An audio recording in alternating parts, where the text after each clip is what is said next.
محترم سامعین، السلام علیکم ورحمۃ اللہ وبرکاتہ۔ اگر آپ لوگ میرے چینل پر نئے ہیں تو میرے چینل کو لائک اور سبسکرائب کر دیں اور بیل آئیکن کے بٹن کو بھی پریس کر دیں تاکہ ہر نئی آنے والی ویڈیو سب سے پہلے آپ تک پہنچ سکے۔ شکریہ۔ حمل کے ٹیسٹ ہمیشہ صحیح نتائج ظاہر نہیں کر پاتے ہیں، اس وجہ سے یہ بہت زیادہ ضروری ہے کہ پہلی سہ ماہی میں ہی خواتین حمل کی دیگر علامات کو زیادہ سے زیادہ نوٹ کر سکیں۔ حمل کی کچھ بنیادی علامتیں ہیں جن کے بارے میں ہر لڑکی کو آگاہ ہونا، مطلع ہونا چاہیے۔ معمولی خون آنا، سپاٹنگ۔ اگرچہ حمل کے دوران خواتین ماہواری سے نہیں گزرتی، لیکن انہیں بعض اوقات معمولی خون آتا رہتا ہے۔ بیبی سینٹر کی ویب سائٹ کے مطابق 4 میں سے 1 حاملہ خاتون کو اپنی پہلی سہ ماہی کے دوران اس کا سامنا رہ سکتا ہے۔ ماہواری نہ آنا۔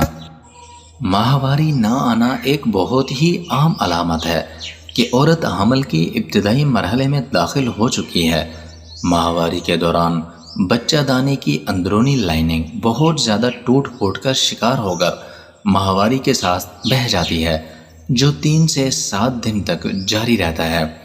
جب یہ خاتون حاملہ ہو جاتی ہے تو ہارمون پروجسٹرون کی مستقل پیداوار بچہ دانے کی لائننگ یعنی اندرونی دیوار کو برقرار رکھتی ہے۔ اس کا مطلب یہ ہے کہ حیض نہیں ہوتا۔ پٹھوں میں اینٹھن یعنی پٹھوں میں کھچاؤ۔ حمل کی پہلی سہ ماہی کے دوران ایک عورت اپنے پیروں کے تلووں کے ساتھ ساتھ پیروں اور رانوں میں بھی پٹھوں میں اینٹھن یعنی کھچاؤ بہت ہی زیادہ محسوس کر سکتی ہے۔ نمبر 2، چھاتی میں درد۔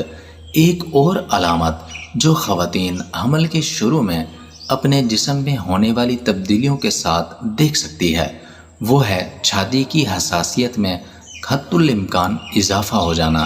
جیسا کہ برطانوی قومی ادارہ صحت NHS نے سمجھایا ہے کہ حمل کے دوران خواتین کے چھاتی معمول سے زیادہ تکلیف دہ اور نرم ہو جاتی ہے اور عام طور پر ان کا سائز بھی تھوڑا بہت بڑھ جاتا ہے۔ چھاتی میں مزید جسمانی تبدیلیوں میں رگوں کا زیادہ دکھائی دینا اور نپلز کے رنگ کا گہرا ہو جانا یہ بھی شامل ہو سکتا ہے۔ نمبر 3، تھکاوٹ۔ جب عورت حاملہ ہو جاتی ہے تو اس کے جسم میں ہارمونز میں تبدیلیاں اسے زیادہ تھکاوٹ کا احساس دیتی ہیں۔ ہارمونز ایسٹروجن اور پروجسٹرون کی اونچی سطح شدید تھکاوٹ کا باعث بن سکتی ہے، خاص طور پر حمل کی جو پہلی سہ ماہی میں۔ نمبر 4، متلی کا آنا یعنی قے کا آنا۔ مارننگ سکسنس یا صبح میں متلی اس طبیعت میں خرابی کو کہہ سکتے ہیں جس سے حمل کے دوران کچھ خواتین کو گزرنا پڑتا ہے، تاہم یہ متلی دن کے کسی بھی وقت ہو سکتی ہے۔ NHS کے مطابق مارننگ سکنس آپ کی آخری ماہواری کے تقریباً 6 ہفتوں بعد تک ظاہر ہو سکتی ہے۔ نمبر 5، کھانے کا شوق۔ یہ بات تو بہت ہی زیادہ عام ہے کہ خواتین کی حمل کے دوران کھانے کی پسند حتی الامکان بہت ہی زیادہ تبدیل ہو سکتی ہے۔ ماضی کے پسندیدہ کھانے برے لگنے لگتے ہیں اور ماضی کے برے کھانے بہت ہی زیادہ اچھے لگنے لگ سکتے ہیں۔ NHS کے مطابق حاملہ خواتین کے حواس میں بہت زیادہ اضافہ ہو جاتا ہے، خاص طور پر ان کے سونگھنے کی حس یہ تو بہت ہی زیادہ بڑھ جاتی ہے۔ نمبر 6، موڈ کی تبدیلی۔ جیسا کہ پہلے ذکر کیا گیا ہے کہ حاملہ عورت میں ہارمونز ایسٹروجن اور پروجسٹرون کی سطح میں ڈرامائی طور پر بہت زیادہ اضافہ ہو جاتا ہے۔ جیسا کہ کلیئر بلو نے نشاندہی کی ہے کہ حمل کے اوائل میں یعنی شروع میں موڈ بہت زیادہ بدل جاتے ہیں۔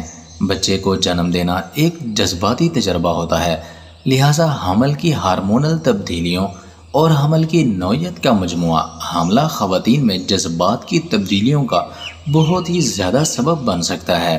نمبر 7، بیت الخلاء کی بار بار ضرورت۔ حمل کے ابتدائی مراحل میں خواتین کو بیت الخلاء کی زیادہ کثرت سے استعمال کی ضرورت ہوتی ہے۔ کڈز اسپاٹ کے مطابق اس کی وجہ گردوں میں خون کے بہاؤ میں بہت زیادہ اضافہ ہوتا ہے۔ اس کے علاوہ پہلی سہمائی میں ہی بچہ دانی کی بڑھتی ہوئی نشو و نما مثانے پر بہت زیادہ دباؤ ڈال سکتی ہے۔ نمبر 8، شدید قسم کی الٹیوں کا ہو جانا۔ اگرچہ بہت سے لوگ ہائپریمیسس گریڈوریم کی اصطلاح سے واقف نہیں ہوں گے، لیکن یہ کلیر بلو کے مطابق ہر 100 حاملہ خواتین میں سے ایک کو بہت زیادہ متاثر کرتی ہے۔ ہائپریمیسس گریڈوریم سے مراد حمل کے دوران شدید قسم کی الٹی کا آنا جانا ہے۔ خواتین جو ہائپریمیسس گریڈوریم سے متاثر ہوتی ہیں تمام حمل کے دوران متاثر کر سکتی ہیں، یا وقت کے ساتھ ساتھ اس میں بہت زیادہ حتی الامکان بہتری بھی آ سکتی ہے۔